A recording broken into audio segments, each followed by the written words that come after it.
नमस्कार दर्शकबिन हार्दिक स्वागत छ यहाँहरू सम्पूर्णलाई सपना अनलाइन टिभीमा। अहिलेसम्म तपाईँले सब्स्क्राइब गर्नुभएको छैन, तपाईँ नयाँ हुनुहुन्छ भने हाम्रो च्यानललाई सब्स्क्राइब गरी छेउमा रहेको बेल आइकनलाई दबाई अलमा क्लिक गरेर साथ दिन नबिर्सनुहोला। आउनुहोस् अब समाचारतर्फ लागौँ। 19 वर्ष अघि विक्रम सम्वत 2058 साल जेठ 19 गते दरबार हत्याकाण्ड हुँदा पारस र श्रीपाद शाह ज्यादव थिए। सो विभत्स हत्याकाण्डपछि उनका बाबु ज्ञानेन्द्र श्रीपाद महाराजधिराज भए। तर पारसको कुदण्ड स्वभावका कारण ज्ञानेन्द्रले पारसले युवराज घोषणा गर्न सकेनन्। विरोधको सामना गर्न नपरोस् भनेर दशैंको बेला पारेर पारसलाई युवराज घोषणा गर्नु परेको थियो। अहिले देश गणतन्त्र भइसकेको हुनाले राजा पूर्व राजा भइसकेपछि पारस पनि युवराज भइसके। नारायण हिटी दरबारमा हत्याकाण्ड हुँदा पारस र उनकी श्रीमती दुवै घटनास्थलमा थिए। उनीहरूले घटनाबारे छानबिन गर्न तत्कालीन प्रधान न्यायाधीश केशव प्रसाद उपाध्यायको अध्यक्षतामा गठित स्वभाव तारानाथ राणा भट्टराईको उच्च स्तरीय आयोगलाई दिएको बयान यहाँ प्रस्तुत गर्दैछु। यो ऐतिहासिक म अर्को पारसको बयानमा दीर्घलाई रस्वमा परिवर्तन गरिएको छ। हामी पुग्यौं बिहानको 7:30 अलि ढिला पुग्यौं। करिब 7 देखि 40 सबैजना आइसकेका थियौं। मुवा म बहिनी हिमानी र बुबा अलि बेरपछि पुग्यौं। 4:40 पुग्दाखेरि युवराजधिराज कप्टेल जुनार भइसकेको जस्तो थियो। अनि के खाने मैले कोक मात्र खाने विचार गरेँ। कोक मात्रै खाने, म त हुस्की खाएर बसेको छु। हुकुम भयो। त्यो बेलासम्म ठिकै बक्सिन्थ्यो, एकदमै गरिबक्स्यो जस्तो लागेको थियो। कुरा भन्दाखेरि होइन, यही विवाहको कुरा भइरहेको छ। मेरो बुबासँग पनि कुरा गरेर ठुली मुमासँग पनि कुरा गरेँ। अनि दुवैजनाले हुन्न भन्नुभयो। अब आइतबार बुबासँग कुरा गर्छु हुकुम भयो। यति कुरा भइराखेको थियो र त्यति हुँदाहुँदै 8 बज्यो। सबैजनालाई दिन तोकी बक्स्यो। 8 बजे मुवा, ठुली मुवा र बडा महारानी सवारी भई बक्स्यो। फेरि सवारी चलाएका फेरि दी बक्स्यो। अनि 8:30 बजेतिर महाराजधिराज सवारी भई बक्स्यो। त्यो बेलामा दाई हामीसँग भित्र होइ बक्सिन्थ्यो। जहाँ घटना भयो त्यही कोठामा होइ बक्सिन्थ्यो। एकदमै लागेको हुनाले ढली बक्स्यो। बेबसी भए जस्तो सुकुला नै भयो, अथवा भुइँमा नै सुकुला जस्तो भयो। म गुरग्रास निराश र राजी भएर उठाएर लग्यौं र सरकार त्यहाँ तक मिलेन। त्यसै बेला ठुलो धुवा सवारी होइ बक्सिन्थ्यो। माथि सवारी चलायौं भनेर हामी 4 जनै भएर माथि सवारी चलायौं। त्यो खोपीमा लगेर गद्दीमा सुकुला गराउन पाएन। गद्दीको मूलतिर सानो ओछ्यान छ नि, त्यही नै सुताएर गयौं। हामीले गरिब साए जस्तो भयो। त्यस्तै 31 र 32 वाला हामी तल गयौं। बत्ती सत्ती निभाएर तल आएपछि महाराजधिराजको भित्रै मुवा बडा महारानी सरकार होइ बक्सिन्थ्यो। त्यही नै मिटिङ भइरहेको थियो। हामीले दर्शन गर्न पनि पाएको थिएन। बाहिर कुरेर बसिराखेको थिएँ। त्यहाँ भित्रको मिटिङ आधा घण्टा जति चल्यो होला। त्यसपछि हामी दर्शन गरेर यता आयौं। महाराजधिराज, मुवा, बडा महारानी सरकार पनि यस्तै सवारी भयो। त्यही कोठामा जहाँ यो घटना भयो भर्खर ड्रिङ्क्स लिइराखेको थियो महाराजधिराज। हामीले चेस पनि गरेको छैनौँ, भर्खर ड्रिङ्क्स लिइबक्सेको थियो। अब हामी चाहिँ यतापट्टि कुनामा थियौँ। हजुर देखिएन, युवराजधिराज सवारी भएको हामी कुनामा थियौँ। बारको पछाडि हामी इन्चहरूको कुनापट्टि चुरोर सल्काएको नदेखियोस् भनेर एकको कुनामा हामी धेरै जसो बस्ने त्यही कुना हो। अनि त्यहाँ मैले सवारी भएको कोही देखिन। मैले सवारी भएको थाहा पाएको पहिलो बन्दुक पड्केपछि थाहा पाएँ। 3 राउन्ड जति फायर भएको छ। एउटा माथि छ, एउटा सिधा छ। त्यसरी दाग भएपछि एउटा सिधा भएको छ, एउटा माथि गएको छ र 3 राउन्ड जस्तो लाग्छ मलाई। महाराजधिराजले के गरेको मात्र हुकुम भएको थियो। अब आउनुहोस् अर्को समाचारतर्फ लागौँ। भ्रष्टाचारको अखण्ड सबै पदाधिकारी विवादित भएका छन्। जनताको उपचार गर्न र चिकित्सक उत्पादन गर्न पूर्वी नेपालको धरानमा स्थापित बीपी कोइराला स्वास्थ्य विज्ञान प्रतिष्ठान भ्रष्टाचारको अखण्ड बनेको छ। मुलुकको पहिलो जननिर्वाचित प्रधानमन्त्री बीपी कोइरालाको नाममा स्थापित विश्वविद्यालयको निकासा पछिल्लो 2 वर्षको अवधिमा 3 उपकुलपति भ्रष्टाचारको आरोपमा मुछिनेले त्यही सङ्केत गर्छ। 2076 साल असार 26 गते प्रतिष्ठानका तत्कालीन उपकुलपति प्रा डाक्टर राजकुमार श्रैनियार 8 लाख रुपियाँ घुससहित पक्राउ परे। प्रतिष्ठानको भवन निर्माणले ठेक्काको कमिसन लिने क्रममा उनी निवासबाट पक्राउ परेका थिए। त्यसको 3 सातापछि अघिल्ला उपकुलपति बलभद्र प्रसाद दासमाथि 4 करोड भ्रष्टाचार मुद्दा लाग्यो। दुवै मुद्दा विशेष अदालतमा विचाराधीन भएका बेला नयाँ पदाधिकारीहरू पनि रत्तीभर डराएनन्, अनियमितता गरिरहे। सरकारले गठन गरेको कार्यदलले उपकुलपति ज्ञानेन्द्र गिरी भ्रष्टाचारको आरोपबाट उम्किन नसक्ने गरी सरकारलाई मङ्गलबार प्रतिवेदन बुझाइसकेको छ। अख्तियारले गम्भीर रूपमा छानबिन गर्ने हो भने अहिलेका उपकुलपति गिरी सहितका पदाधिकारी जोडिने ठाउँ नै छैन।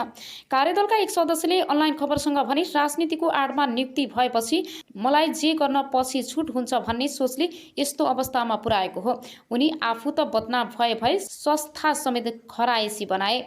स्त्री रोग विशेषज्ञ समेत रहेका डाक्टर मोहन चन्द्र रेग्मी फिस्टुलालाई रोग विशेषज्ञ हुन विशेषज्ञहरूको समुदायमा उनी राम्रा प्राचीन व्यक्तिको रूपमा चिनिन्छन्। बीपी कोइराला स्वास्थ्य विज्ञान प्रतिष्ठानमा कार्यरत रहेका उनलाई कता कता कार्यकारी र व्यवस्थापनका पदमा जाने महत्त्वाकांक्षा बढ्यो। प्रतिष्ठानका उपकुलपति डाक्टर ज्ञानेन्द्र गिरीसँग हिमचिम बढाएका उनले सुरुमा अस्पतालका निर्देशकको पद ताकेका थिए। अस्पतालका निर्देशक गौरी शङ्कर शाह आफैमा योग्य नभएको जानकारहरू बताउँछन्। उपकुलपति गिरीको साथमा शाहलाई पदमुक्त गरेर अस्पताल निर्देशक पदमा जाने रेग्मीको प्रयास सफल हुन सकेनन्, तर त्योभन्दा माथिल्लो रजिस्टर बन्न सफल भए। सुरुमा उपकुलपतिसँग मिलेर काम गर्नुभयो, पछि अधिकारहरू नदिएपछि विरोधमा उत्रिनु भयो। प्रतिष्ठान स्रोतले भन्यो त्यत्रो राम्रो छवि बनाएको मान्छे बेकारमा अनियमितता र जालझेलको मतियारको रूपमा मुछिनु भयो। अहिले अख्तियारमा रेग्मीमाथि समेत छानबिन चलिरहेको छ। प्रतिष्ठानका उपकुलपति ज्ञानेन्द्र गिरीको किस्सा अझै रोचक छ। लामो समय कोशी अञ्चल अस्पताल विराटनगरका काम गरेका गिरीले सेवाकालको अन्तराधीर सुनिल शर्माहरूसँग मिलेर नोभेल मेडिकल कलेज खोलेर संस्थापक अध्ययन पनि भए। शर्माको समूहले चेपुवामा पारेपछि उनी कौडीको भावमा शेर बेच्ने बाध्य भए। त्यसपछि गिरीले अख्तियारका तत्कालीन प्रमुख लोकमान सिंह कार्कीका नातेदारसँग मिलेर विराट मेडिकल कलेज खोले। लोकमानको शक्तिको आडमा विराट मेडिकल कलेजले काठमाडौँ विश्वविद्यालयबाट विस्तारित कार्यक्रममा नाममा सम्बन्ध पार्यो। गिरी काङ्ग्रेस नेता शेखर कोइरालाका नजिकका कार्यकर्ता थिए। प्रतिनिधि सभा निर्वाचन 2074मा काङ्ग्रेसले सुनिल शर्मा मोरङ 3मा उम्मेदवार बनाएपछि गिरी कोइरालासँग मिचिए। आफ्नो पुरानो पद्धतिलाई टिकट दिएको झोकमा उनले सुनिल शर्माका प्रतिस्पर्धा उम्मेदवार बनेका नेकपा एमाले नेता भानुभक्त ढकाललाई निर्वाचनमा सघाए। त्यति बेला गिरीले ढकाललाई सबै रूपमा सहयोग गरेको जानकारहरू बताउँछन्। वाम गठबन्धनको सरकार बन्यो। तत्कालीन प्रधानमन्त्री केपी शर्मा ओलीले ढकाललाई 28 साउन 2074मा कानुन मन्त्री बनाए, तर 4 मङ्सिर 2076मा ढकाल स्वास्थ्यमा आएपछि चुनावमा गरेको सहयोगको गुण तिर्नै गिरीलाई प्रतिष्ठानको उपकुलपति बनाएका थिए। राजनीतिको आडमा पदमा पुगेका उपकुलपति गिरीले प्रतिष्ठानमा मनोमानी गर्न थाले। उनलाई कुनै शक्ति, प्राज्ञिक र आर्थिक अनुशासन जरुरी थिएन। आफ्नो समर्थन गर्ने ठानेर उनले विश्वविद्यालयमा कार्यरत डाक्टर महेश चन्द्र रेग्मीलाई रजिस्ट्रारमा नियुक्त गर्न स्वास्थ्य मन्त्री ढकाललाई सिफारिस गरे र नियुक्ति पनि दिए। उनी अहिले प्राध्यापक पद जबरजस्ती लिएको आरोपमा फँसेका छन्। प्रतिष्ठानमा कार्यरत आन्दोलनरत चिकित्सक तथा अध्ययन कार्यदलका सदस्यका अनुसार हाल बीपीमा रहेका सबै पदाधिकारीहरू विवादित बनेका छन्। तुलनात्मक रूपमा राम्रो छवि मानिएका रेजिस्ट्रार डाक्टर गुरुप्रसाद खनाल पनि नियमित उपकुलपति हुँदा अनेक विवादास्पद निर्णयमा संलग्न रहेको पाइएको छ। कुनै प्राज्ञिक पृष्ठभूमि नभएका अस्पताल निर्देशक डाक्टर गौरी शङ्कर शाह खरिदमा मात्रै रुचि राख्ने पदाधिकारी मानिन्छन्। प्रतिष्ठान स्रोतले भन्यो प्रशासनिक दक्षता नभए पनि उनलाई खरिदको काम र कमाई हुने क्षेत्रमा औधी रुचि छ। उनको पदावधि केही महिना बाँकी छ। दलीय भागभण्डा र शक्तिको आडमा नियुक्ति हुनेहरूले मनोमानी गरेर संस्थालाई बिगार्ने काम गरे। प्रतिष्ठानको आन्दोलनरत सङ्घर्ष समितिका संयोजक डाक्टर एसपी सिमाल भन्छन् नियुक्ति गर्दा नै राजनीतिक स्वार्थमा पनि पदाधिकारी सिफारिस हुने गरेको छ। उनीहरूले शक्तिको आडमा अनियमितता गर्ने कुनै नौलो कुरा भएन। हरेक पटक दक्षता र क्षमता भन्दा पनि राजनीतिक संरक्षणका आधारमा पदाधिकारी नियुक्ति भएका छन्। 2050 सालमा स्थापना भई 2055 सालदेखि चिकित्सक शिक्षामा स्नातकोत्तर तह सञ्चालन गरिरहेको प्रतिष्ठानले पूर्वी नेपालका विभिन्न जिल्लाहरूमा चिकित्सा सेवा र दन्त चिकित्सा सेवा दिइरहेको छ।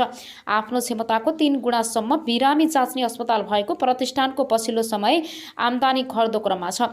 शैक्षिक गुणस्तर खसेको छ। नियमित जसो आर्थिक नियमितता हुने गरेको छ। प्राज्ञिक काम कारबाही तहस नहस छ भने अस्पतालमा बिरामी फेरेर रेफर गरेर कमिसन लिने प्रवृत्ति मौलाएको छ। पदाधिकारीहरूको असहमतदारी र झैझगडाले स्थिति झन तनावपूर्ण बनेको छ। बेथिति मौलाएको प्रतिष्ठानमा एकै वर्षमा 48 करोड रुपियाँसम्म बेरोज निस्किएको छ। 2 अर्ब 20 करोडको बजेटमा 70% रकम चालु प्रकृतिका काममा खर्च हुन्छ। प्रतिष्ठानमा आवास छ तर बाहिरका मानिसहरू बसेका छन्। छात्रावास र कर्मचारी आवासमा पानी चुहिन्छ। नर्सिङ स्टाफलाई आवास छैन तर संस्था बाहिरका व्यक्तिले आवास पाएका छन्। निवासमा अस्पतालमै काम गर्न जुनियर रेसिडेन्टलाई मासिक 4,000 भाडा असुलिएको छ। अहिलेका यी 4 पदाधिकारीले संस्थालाई बदनाम बनाएकोले तत्काल उनीहरूलाई बर्खास्त गरेर योग्य र समक्ष पदाधिकारी नियुक्त गर्नुपर्छ, एक सिनेटरले अनलाइन खबरसँग भने। नत्र आफै जनचेतनाको नाममा स्थापित स्वास्थ्य निकायको अवस्था बेहाल हुँदा सत्तारूढ दल मूक दर्शक हुने